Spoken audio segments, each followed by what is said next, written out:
The question I asked myself, let's put it this way, was that in 1,000 years' time, what will people look as the most important development in this period? And I think it's probably the economic transformation. I think if you are in 3000 AD, if the Lord has not returned by then, I think the Declaration of Independence will be fuzzy in the minds of a bunch of people.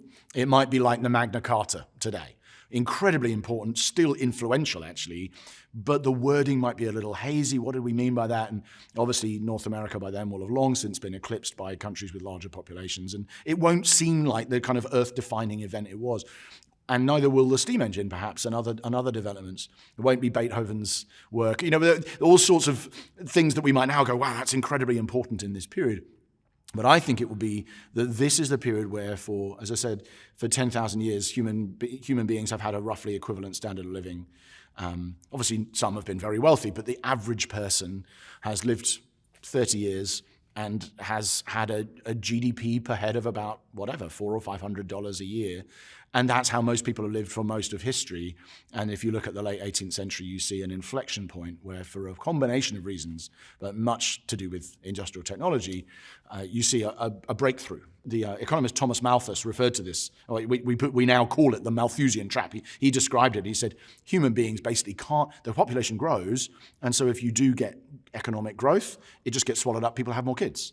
And so human beings can't break through this Malthusian trap, or the ceiling of economic growth. And then in the 1770s, it was proved he was wrong. In fact, he didn't even realize that change was happening. So he was writing about it after we'd begun to change it. But as you see, and through the late 1700s and early 1800s, you begin to see, wow, the standard of living is rising exponentially, and it's outpacing the growth of population.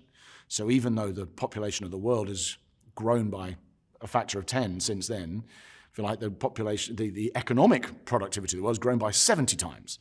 And so everyone now is a bunch richer than they were in the 18th century. So I think from 1,000 years from now, that will seem like the most important development, which might be a slightly sort of economically nerdy point to make. But I think sometimes actually those economic forces they might be less interesting on their own than the ideas or the rhetoric or the battles.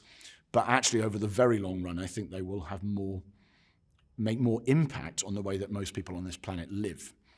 So I suspect that's the one I would choose, but many could pick others. And the fascinating thing about this year is there's plenty of great options to choose from.